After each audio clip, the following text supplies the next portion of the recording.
నమస్కారం city news కి స్వాగతం. ముందుగా ముఖ్యాంశాలు.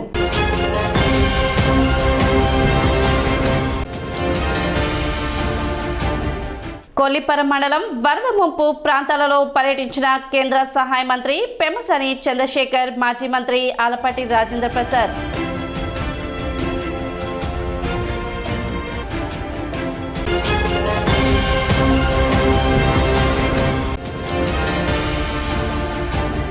Neyveli lignite corporation chairman Prasanna Kumar కు డాక్టర్ యలవర్తి నాయుడమ్మ స్మారక అవార్డు సెప్టెంబర్ 10వ తేదీన తెనాలిలో ప్రదానం.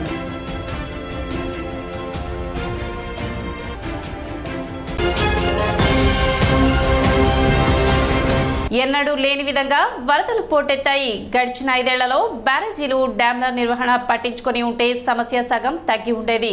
ఇష్టారాజ్యంగా ఇసుక, మట్టి అక్రమ తవ్వకాల మూలంగానే అపార వరద నష్టం సంభవించిందని గ్రామాభివృద్ధి కమ్యూనికేషన్ శాఖ సహాయ మంత్రి డాక్టర్ పెమ్మసాని చంద్రశేఖర్ అన్నారు. భారీ వర్షాల కారణంగా తీవ్రంగా దెబ్బతిన్న వరద ప్రభావిత ప్రాంతాలైన కొల్లిపర మండలంలోని పలు గ్రామాల్లో మాజీ మంత్రి ఆలపాటి రాజేంద్ర ప్రసాద్ తో కలిసి పెమ్మసాని గురువారం పర్యటించారు. అత్తలూరిపాలెం, వల్లభాపురం, మున్నంగి, పిడపత్తిపాలెం, కొల్లిపర, బొమ్మవానిపాలెం గ్రామాలలో పర్యటిస్తూ ముంపుకు గురైన అరటి, పసుపు, నిమ్మ తదితర పంటలను పరిశీలించారు. అనంతరం రైతులతో మాట్లాడుతూ ప్రకృతి విపత్తుల వల్ల తలెత్తిన నష్టాన్ని అడిగి తెలుసుకున్నారు. పంటలపై రైతులు పెట్టిన పెట్టుబడి, పంట బీమా, ప్రత్యామ్నాయ పంటలు తదితర అంశాలపై రైతులతో చర్చించారు.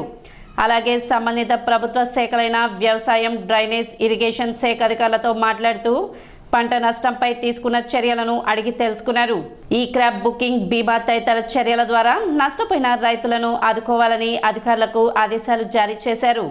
కేంద్ర, రాష్ట్ర ప్రభుత్వాల ద్వారా అందించే కాంపోనెంట్ సబ్సిడీ, బీమా తదితర ప్రభుత్వ పథకాల ద్వారా సహాయం అందేలా చూడాలని తెలిపారు. వైసీపీ ప్రభుత్వంలో 5 ఏళ్లు నిద్రపోయిన నాయకుల వైఫల్యం కారణంగానే ప్రస్తుతం ఈ స్థాయిలో నష్టం సంభవించింది. బలహీనపడ్డ కరకట్టల నిర్వహణ గాలికి వదిలేసి బ్యారేజ్, డ్యాంల నిర్వహణను పట్టించుకోకుండా 5 ఏళ్లు కళ్లు మూసుకున్నారు. అప్పటి ఆ తప్పులు మళ్లీ జరగకుండా టీడీపీ ప్రభుత్వం తక్షణ చర్యలకు ఉపక్రమించింది. కేంద్ర, రాష్ట్ర ప్రభుత్వాల సహకారంతో పంట బీమాతో పాటు ఎరువులు, విత్తనాల సబ్సిడీ, ఇతర అంశాలపైన దృష్టి సారించింది. ప్రస్తుత వరద నష్టం సమస్యను కేంద్ర ప్రభుత్వం దృష్టికి తీసుకువెళ్లి సహాయ చర్యలు చేపడతామని పెమ్మసాని వివరించారు. కార్యక్రమంలో Tenali sub collector Sanjana Sinha, Duggirala market yard మాజీ చైర్మన్ వంగ సామిరెడ్డి, మాజీ సర్పంచ్ మేదర్మెట్ల శ్రీనివాసరావు తదితర గ్రామ మండల స్థాయి నాయకులు పాల్గొన్నారు. సార్ వచ్చిన తర్వాత ఆయన ఏం చెప్తున్నారంటే ఇన్సూరెన్స్ అది కాకుండా మనకి state government scale of finance కొంత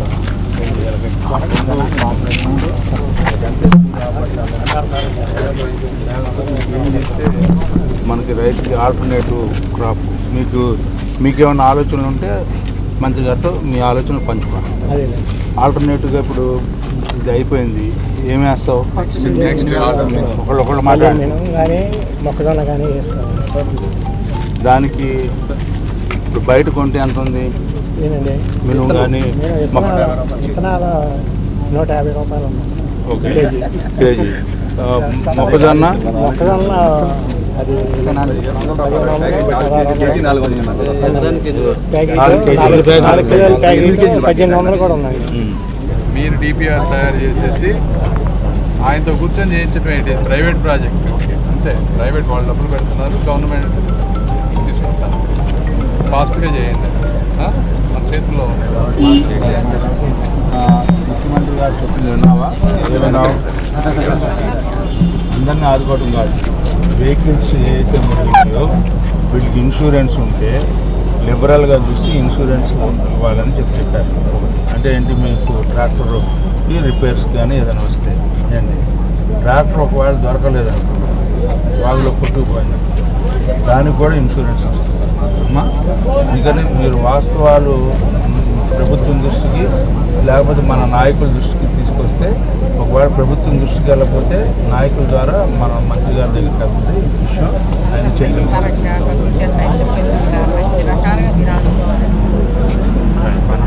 లేదనేది కూడా మీరందరూ కూడా అది కొద్దిగా వాచ్ చేసుకుంటా ఉండండి. అందరూ కూడా ఎన్యూమరేషన్ చేశారు లేదనేది. రాఘవేంద్ర శివారెడ్డి గారు ఒక నిమిషం చెప్పేది ఎన్నో నేను నాకు విషయం తెలుసు కదా. నేను అందుకని ఈ క్రాప్ ఉన్నా ఈ క్రాప్ లేకపోయినా అన్నిటినీ ఎన్యూమరేషన్ చేయమన్నారు.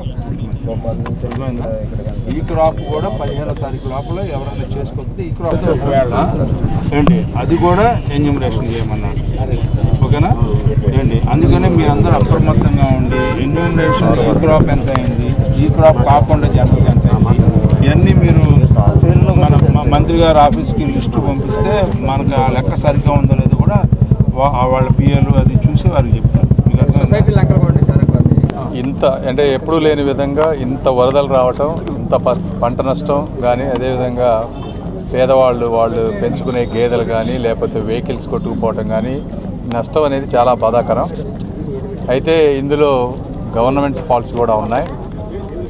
గత 5 సంవత్సరాల్లో మీరు చూస్తే ఆ గేట్స్ మెయింటైన్ చేయలేకపోవటం కానీ, అంటే ఏదైనా ఒక బ్రిడ్జ్ కానీ లేకపోతే ఒక ప్రాజెక్ట్ కానీ ఇవన్నీ ఉన్నప్పుడు మెయింటైన్ చేసుకోవాలి. మనం మెయింటైన్ చేసుకుంటే ఆ గేట్ల టైంకి లిఫ్ట్ చేసుకోవటం, ఆ కట్టలన్నీ ఏంటంటే ఇవన్నీ లాక్కొని పోతూ ఉంటాయి కాబట్టి ప్రతి సంవత్సరం మెయింటైన్ చేసి కట్టలను మెయింటైన్ చేయాలి. అవి మెయింటైన్ చేయకపోవటం, లేకపోతే ఇసుక మట్టి తోవుకొని వెళ్ళిపోవటం. కొంతమంది ప్రజలు కూడా ఏంటంటే ఇసుక మట్టి ఎవరో తోవుకుంటే మనకేంటిలే అనుకుంటారు. మరి ఇలాంటప్పుడు ఆ ఇసుక మట్టి తవ్వటం వల్ల జరిగేటువంటి అనర్థాలు ఇవన్నీ 5 సంవత్సరాల్లో మెయింటైన్ చేయకుండా ఉండటం వల్ల ఇటువంటి ప్రకృతి వైపరీత్యాలు వచ్చినాయి. ఇలాంటివి రాకుండా ఎవ్రీ ఇయర్ మేము కానీ మా నాయకులు కానీ అందరం రివ్యూలు చేసుకొని సిస్టమేటిక్గా దాన్ని మెయింటెనెన్స్ మోడ్లో తీసుకెళ్తాం. ఇప్పుడు నష్టం జరిగినటువంటి రైతులు ఎవరైతే ఉన్నారో వాళ్ళకి రాష్ట్ర ప్రభుత్వం నుంచి వచ్చేటువంటి సహాయం, కేంద్ర ప్రభుత్వం నుంచి వచ్చేటువంటివి, మూడోది ఇన్సూరెన్సు ఎంతవరకు మ్యాక్సిమం తీసుకురాగలమో ఇన్సూరెన్సు, ఈ 3 చేసి తర్వాత నెక్స్ట్ ఏ పంటలు అయితే వేయాలో వాటికి ఇమీడియట్గా ఏమన్నా ఈ విత్తనాలకి సబ్సిడీ కానీ ఎరువులకి సబ్సిడీ కానీ వచ్చే విధంగా చంద్రబాబు గారితో మేము చెప్పకపోయినా బాబు గారు ఆటోమేటిక్గా అవన్నీ చూస్తారు. బట్ అయినా కూడా మా వంతుగా ఇంకోసారి చెప్తాం. అదేవిధంగా కేంద్ర ప్రభుత్వ దృష్టికి కూడా తీసుకువెళ్ళి మా వంతు సహకారం మేము చేస్తాం తప్పకుండా. Thank you. అకాల వర్షాల వల్ల రాష్ట్రంలో అనేక ప్రాంతాలు ముంపుకు గురవటమే కాకుండా పెద్ద ఎత్తున వరద ఈనాటికి కూడా కొనసాగుతూ ఉంది. ఈ సందర్భంగా ఎవరైతే ఈ రాష్ట్రంలో జీవనం కొనసాగిస్తూ ఉన్నారో నా అనేది లేకుండా అందరూ కూడా కొన్ని ప్రాంతాల్లో ముంపుకు గురైన ప్రాంతాల్లో ఇబ్బంది పడుతూ ఉన్నారు. దీంతోపాటు ప్రత్యేకంగా మన ప్రాంతంలో లంక గ్రామాలు పూర్తిగా ఏ పంటలు ఉన్నాయో అవన్నీ కూడా నష్టం జరిగినాయి. అదేవిధంగా మిగతా ప్రాంతాల్లో కూడా ఎక్కడైతే వరి పంట ఉందో ఆ వరి పంట కూడా ఇప్పుడు వరకు కూడా నీళ్ళలో ఉంటే వరి పంటకు కూడా ముప్పు వాటిల్తుందని చెప్పి మనం రైతాంగం ద్వారా వినే మాటలు, అదేవిధంగా దానికి శాస్త్రజ్ఞులు కూడా చాలా స్పష్టంగా మువ్వు కుళ్ళిపోయేదానికి అవకాశం ఉందని చెప్పి చెప్తా ఉన్నారు. వీటిలన్నిటినీ కూడా గమనించి మొన్న ఒకరోజు ముందు వర్ష ముంపుకు గురైన ప్రాంతంలో మంత్రివర్యులు పెంసాని చంద్రశేఖర్ గారు పర్యటించడం జరిగింది పట్టణంలో. మరి ఈ రోజున నిన్న దినాన రావటమే మన ప్రాంతాన్ని చూడాలి అని చెప్పి మన ప్రాంత ప్రజలందరినీ కలుసుకొని ఏంటి కష్టసుఖాలు తెలుసుకోవడానికి వచ్చినందుకు వారికి మన తరఫున హృదయపూర్వకమైనటువంటి ధన్యవాదాలు తెలుపుకుంటా ఉన్నాం. మనందరికీ తెలుసు ఈ పక్కనే 2 గ్రామాలు అనవరపు లంక, కొత్తూరు లంక 2 గ్రామాలు కూడా పూర్తిగా లంకల్లో ఉండటం వల్ల పెద్ద ఎత్తున దాదాపు 25-30 సంవత్సరాల క్రితం 2004లో 2009లో 1999లో 10 లక్షలు 11 లక్షలు వచ్చింది. కానీ ఎప్పుడు 12 లక్షలు వరద రావడం అనేది మనం మొట్టమొదటిసారిగా చూడటం జరిగింది. గతంలో ఎప్పుడు నీరు ఎరగని ప్రాంతాలకు కూడా నీరు పారటం వల్ల చాలా ఇబ్బందులకు లోనైనటువంటి పరిస్థితి. ఇలాంటి పరిస్థితుల్లో ఈ ప్రాంతాలన్నీ చూడటానికి ఈరోజు రేపు కూడా ఈ ప్రాంతాన్ని పర్యటించడం జరుగుతుంది. రేపు లంకల గ్రామాలు 2 కొత్తూరు లంక, అదేవిధంగా అనవరపు లంక కూడా వెళ్ళటం జరిగింది మంత్రి గారు అని చెప్పి ఈ సందర్భంగా మీకు మనవి చేస్తూ, ఎక్కడ సమస్య ఉన్నా ఎక్కడ ఆపద సంభవించినా అక్కడ ఆపద్ బాంధవులాగా ఉండే వ్యక్తి ఎవరయ్యా అంటే ఈనాటి ముఖ్యమంత్రి నారా చంద్రబాబు నాయుడు గారని మనందరికీ తెలిసినటువంటి వాస్తవం, సత్యం. వారం రోజుల వరకు ఇవ్వటానికి వీల్లేని పరిస్థితిలో ఉంటే నిన్నటికి దాదాపు 80% ఎవరైతే డొమెస్టిక్ కరెంట్ని రెన్యూ చేయటం జరిగింది, చీకటి నుంచి పారదోలటం. అదేవిధంగా లంకలో కూడా నిన్న సాయంత్రానికే కరెంట్ ఇవ్వటం కూడా జరిగిందని చెప్పి ఆ రకంగా యంత్రాంగాన్ని పనిచేస్తూ ఆయనే స్వయంగా కలెక్టరేట్లో ఉంటూ మనకు అందుబాటులో ఉన్నటువంటి మన నాయకుడు చంద్రబాబు నాయుడు గారు. అదేవిధంగా కూటమి ప్రభుత్వంలో ఉన్న నాయకత్వం కూడా పవన్ కళ్యాణ్ గారు, అదేవిధంగా బీజేపీ వారు, వీళ్ళందరూ కూడా ఇవాళ పూర్తిగా అవగాహన చేసుకుంటూ చిన్న పెద్ద అనేది లేకుండా కూడా మన మంత్రివర్యులు పెంసాని చంద్రశేఖర్ గారు, గతంలో నిన్నగాక మొన్న మన మనోహర్ గారు కానీ, వీళ్ళందరూ కూడా ఈ రోజున రైతులను ఏ రకంగా ఆదుకోవాలి, నష్టాన్ని ఏ రకంగా నివారించాలి, నష్టం జరిగినటువంటి రైతాంగానికి ఏం చేస్తే న్యాయం జరిగిద్దని చెప్పి అన్ని గ్రామాలని కూడా ఇప్పుడు వరుసనే తెలుసుకుంటూ వచ్చారు. సబ్సిడీ ఏ రకంగా ఇవ్వాలి, లేకపోతే నష్టం జరిగితే ఇన్సూరెన్స్ ఎంత వస్తుంది, లేకపోతే ఆ ఇన్సూరెన్స్ కంటే ఎక్కువ నష్టం జరిగితే ఏం చేయాలి, కేంద్రాన్ని అడగాల, రాష్ట్రాన్ని అడగాల, సాధ్యం అయిద్దా, సాధ్యం కాదా, ఇవన్నింటి మీద కూడా ఒక చర్చ చేసుకొని ఇప్పటికి కూడా మరి ఈ ప్రాంతంలో మన రూరల్ మండలంలో కొలకలూరు ప్రాంతంలో నీట మునుగు ఉన్న గ్రామాలన్నింటినీ కూడా ప్రాంతాలన్నింటినీ కూడా రేపు సందర్శిస్తారు మంత్రి గారు. అదేవిధంగా మరి వ్యక్తిగతంగా కూడా వారి సోదరుడు చంద్రశేఖర్ గారు లేకపోయినా రవి గారు వచ్చి అక్కడ వాటర్ సప్లై చేయటమే కాకుండా అదేవిధంగా ఏదైతే పెంసాని ఫౌండేషన్ తరఫున సహాయం చేయడం జరిగింది. అంతేకాకుండా ఈ రోజున అగ్రికల్చర్ డిపార్ట్మెంట్ వాళ్ళు, అదేవిధంగా యానిమల్ హస్బెండరీ డిపార్ట్మెంట్ వాళ్ళు, అదేవిధంగా రెవెన్యూ డిపార్ట్మెంట్ వాళ్ళు, వీళ్ళందరూ కూడా మన సబ్ కలెక్టర్ గారు, అదేవిధంగా జాయింట్ డైరెక్టర్ గారు అయినటువంటి యానిమల్ హస్బెండరీ వీళ్ళ తరఫున ఏదైతే పశువులకు ఉన్నాయో పశుగ్రాసాన్ని ఇవ్వటం, అదేవిధంగా ఏదైతే ఇంటింటికి కూడా 25 కేజీలు బియ్యం, 5 రకాలైనటువంటి వస్తువుల్ని ఈ రోజున పంపిణీ జరుగుతూ ఉంది రెవెన్యూ డిపార్ట్మెంట్ ద్వారా. వీటిని కూడా మీ అందరూ కూడా స్వీకరించాలి. ప్రతి ఇంటికి కూడా, ప్రతి ప్రాంతానికి సంబంధించిన ముంపుకు గురైన ప్రాంతాల్లో ఈ కార్యక్రమాన్ని కొనసాగిద్ది. ఉద్యోగ భద్రత కల్పించాలని కోరుతూ మద్యం దుకాణాల సిబ్బంది తెలిపారు. Andhra Pradesh state beverages corporation contract and outsourcing employees welfare association Tenali depot, Andhra Pradesh supervisors and sales man's ఆధ్వర్యంలో ప్రభుత్వ మద్యం షాపుల్లోని అవుట్సోర్సింగ్ సిబ్బంది నిరసన తెలిపారు. మార్కెట్ సెంటర్ నుండి మెయిన్ రోడ్ మీదుగా రైల్వే స్టేషన్ వద్ద అంబేద్కర్ బొమ్మ వరకు నిరసన ర్యాలీ చేపట్టి డాక్టర్ బిఆర్ అంబేద్కర్ విగ్రహానికి పూలమాలలు వేసి నివాళులు అర్పించారు. అనంతరం వినతి పత్రం అందజేశారు.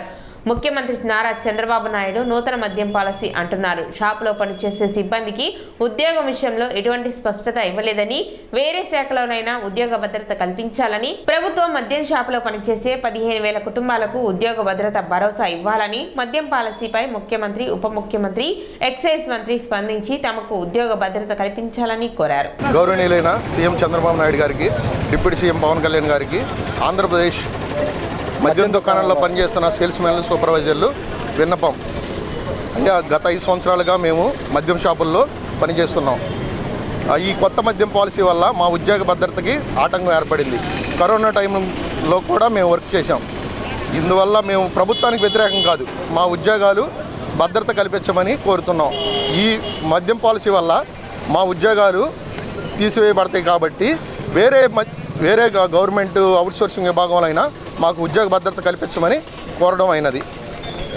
దీని నిమిత్తం అయ్యి తెనాలి రణరంగ చౌక్ నుంచి అంబేద్కర్ విగ్రహం, రైల్వే స్టేషన్ దగ్గర ఉన్న అంబేద్కర్ విగ్రహం వరకు ర్యాలీగా నిర్వహించడం జరిగింది. గౌరవనీయ ముఖ్యమంత్రి గారికి, మళ్ళీ డిప్యూటీ సీఎం గారికి మేము తెలియజేస్తున్న విన్నపం ఏంటంటే, మేము గత 5 ఏళ్ళ నుంచి వైన్ షాప్లో పనిచేస్తూ ఉన్నాం. కరోనా టైంలో కూడా కష్టపడి పనిచేస్తూ ఉన్నాం. ఈ నూతన మద్యం పాలసీ పెట్టడం ద్వారా మా ఉద్యోగాలు పోయే అవకాశాలు ఎక్కువగా ఉన్నాయి. అందువలన మమ్మల్ని వేరే ప్రత్యామ్నాయంగా వేరే గవర్నమెంట్ అవుట్సోర్సింగ్ కింద వేయాలని వాళ్ళకి విన్నపం తెలియజేస్తున్నాము.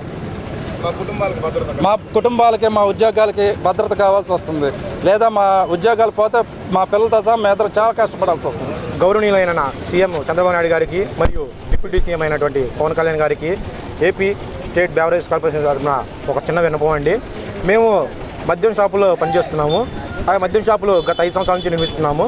వాటిలో సేల్స్ మ్యాన్, సూపర్వైజర్గా పనిచేస్తున్నాము. ఈ మధ్య వచ్చినటువంటి మీడియాలో ప్రచురితమైనటువంటి నూతన మద్యం పాలసీ మమ్మల్ని ఎంతగానో కలచవేస్తున్నది. కావున గవర్నమెంటు మా ఇందు దయ ఉంచి మీరు మద్యం పాలసీ కొత్తది నిర్మించుకున్నా మాకు అభ్యంతరం లేదు. కాకుండా మా యొక్క తదుపరి నిర్ణయం ఏంటంటే మీరు ఏదో ఒక నిర్ణయం తీసుకున్నా మాకు ఏం బాధ లేదు, కానీ మమ్మల్ని ఏదో ఒక అవుట్సోర్సింగ్ విభాగంలో కానీ ఏదో ఒక గవర్నమెంట్ డిపార్ట్మెంట్లో కానీ ఉద్యోగ భద్రత కల్పించండి, లేదంటే మా 15,000 మంది జీవితాలు రోడ్డున పడతాయి. పట్టణ నాజర్పేటలోని మహాలక్ష్మమ్మ చెట్టు వద్ద అన్నదాన కార్యక్రమం నిర్వహించారు. శ్రావణ మాసం ముగింపు సందర్భంగా భక్తులకు ఈ అన్నదాన కార్యక్రమం నిర్వహించారు. కార్యక్రమాన్ని నక్కా సాయినాథ్, నక్కా శంకర్, హర్ష, ఎడ్లపల్లి పవన్, తిరుమల శెట్టి గోపి పరిరక్షించారు.